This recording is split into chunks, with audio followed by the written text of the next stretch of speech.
हाँ, एक आदमी जिसके सर पे बाल नहीं है आते ही फिर दोबारा से साफ करा देता है। एक गेरुए रस का कपड़े पहना हुआ है, सुबह से शाम 24 करोड़ के इस राज्य को चला रहा है और उस ये कहता है, उसमें ये ताकत आपकी है कि वो कहता है कि जिस भाषा में सुनना चाहते हो उसी भाषा में जवाब दूंगा। ये ताकत है।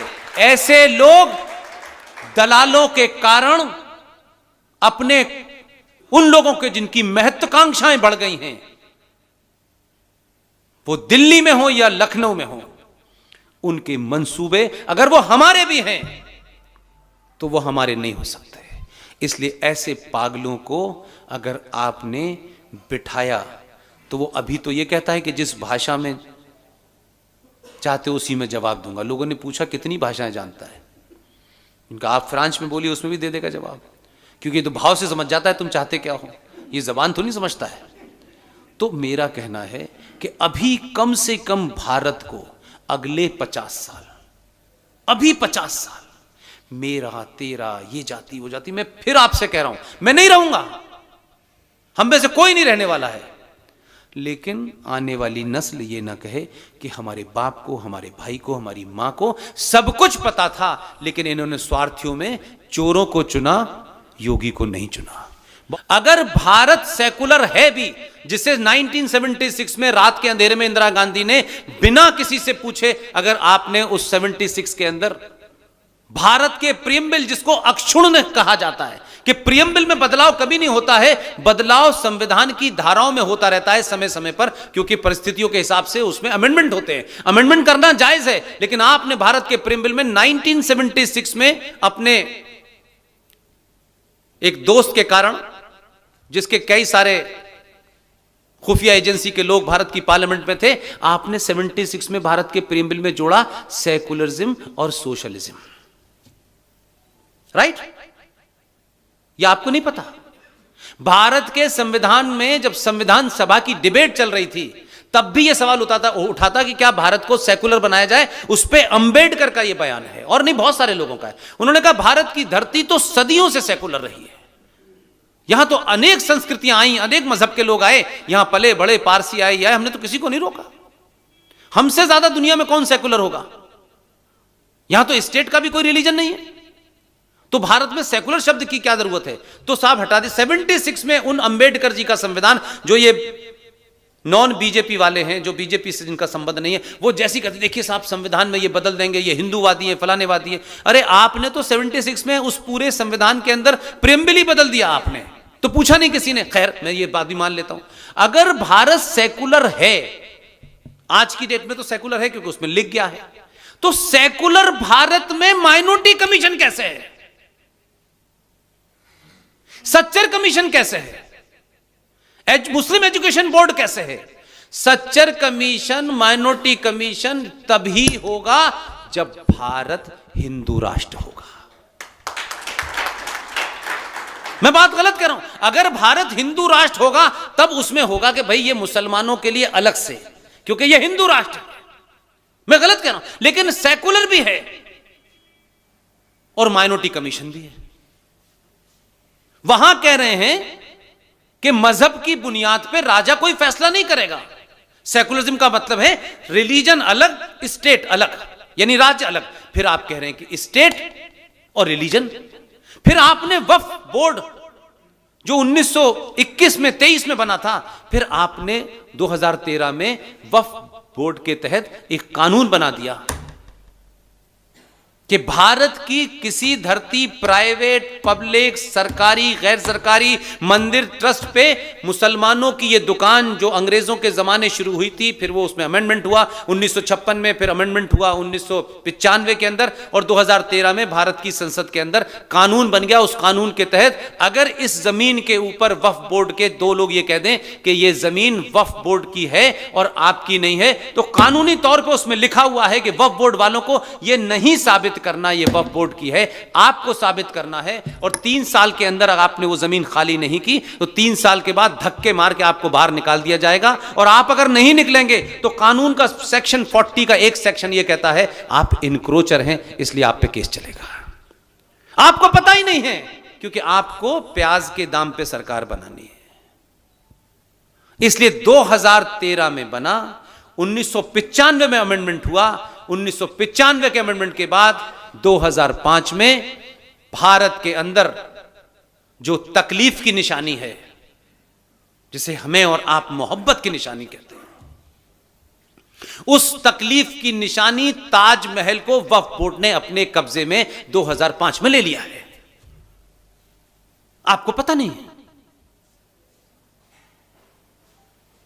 गुजरात में सूरत म्युनिसिपल कॉरपोरेशन के ऊपर दावा ठोक दिया है। कोर्ट कह रही है हम इसमें दखल ही नहीं सकते, ये तो कानून है। और यह सिलसिला पूरे देश में चल रहा है। इसलिए सड़कों पे मज़ारें, हाईवे पे मस्जिद इसलिए बन रही है। वो बेचारा पुलिस वाला क्या करेगा, उस पर धारा ही नहीं है। वो बना देते हैं, उसके बाद आप कहते हैं ये यहां क्यों बनी? वो कहता है कानून पढ़ के आओ। क्योंकि आप कानून से देश चलाने के चक्कर में हैं, वो कानून को नहीं मानते। क्या कानून से 1992 किया था आपने 6 दिसंबर को? कोर्ट को पता चल गया था कि 92 करने वाले लोगों के हक में फैसला नहीं दिया गया, तो किसी दिन सुप्रीम कोर्ट को यह 92 न बना दें। डर से दुनिया चलती है, ताकत से दुनिया चलती है। कानून वानून कुछ नहीं होता मेरे भाई। यह कानून सभ्य समाज के लिए होता है, जहां सारे नागरिक सभ्य हों। इसलिए बलात्कारी खुले घूम रहे हैं, लुटेरे गुंडे खुले घूम रहे हैं। भारत की सुप्रीम कोर्ट का चीफ जस्टिस, कोई धर्म सभा संसद के अंदर किसी ने कोई बात कही, 3 फेक वीडियो के ऊपर उसने नोटिस जारी कर दिया। हमारे वकील ने 50 ऐसे सबूत दिए जिनमें कहा कि मुसलमान इस देश में हिंदुओं के कत्ल की बात कर रहे हैं, आपने उन्हें नोटिस जारी नहीं किया, तो दाएं बाएं घूम गए। क्योंकि उस वकील को सरकार का दलाल नहीं बनना है। ऐसे लोग आपके बीच में हैं। विष्णु शंकर जैन जो आपके शहर में इस मंदिर की लड़ाई लड़ रहे हैं। इस मंदिर के और मस्जिद के बारे में आपको एक तथ्य नहीं पता, जो आपके सामने बताना चाहता हूं। 1991 में नरसिम्हा राव के दौर में एक कानून बना, उसमें से अयोध्या को हटा दिया गया। अयोध्या को हटा करके एक कानून बना, उस कानून का नाम है प्लेसेस ऑफ वर्शिप एक्ट 1991। यह कानून यह कहता है, क्योंकि अयोध्या का मामला कुछ था, तो लोगों ने कहा कि यार हमारे लिए तो बहुत जरूरी है, बाकी छोड़ो ना, कल देखेंगे। जो विजनरी कौमें होती हैं, जो हजारों साल की सोचती हैं ना, वो किसी समझौते को इसलिए नहीं मानती कि उनको मालूम है कि अगर हमने ये समझौता आज माना तो हमारी 1000 साल की नस्ल बर्बाद हो जाएगी। लेकिन कुछ राजनीतिक स्वार्थ और कुछ संगठनों के स्वार्थ इतने थे, अयोध्या को निकाल दिया गया। नरसिम्हा राव की सरकार ने कानून बनाया कि इस्लामिक आतंकवादी जिहादी जो इस देश में 1947 तक थे, जैसे भी आए, अंग्रेजों के माध्यम से आए, औरंगजेब आया, बाबर आया, ये आया, वो जो भी थे, इस देश में जितने भी मंदिर मस्जिद टूटे हैं, जो उनका स्टेटस है 1947 को, 15 अगस्त 1947 को जो उन स्टेटस है वो एज इट इज रहेगा, उसमें कोई अपील और दलील नहीं की जा सकती। ठीक है, ठीक है, ये कानूनन पास है। आपकी मथुरा की सच्ची कहानी नहीं बताएंगे, क्योंकि उसमें आपके दलाल शामिल हैं।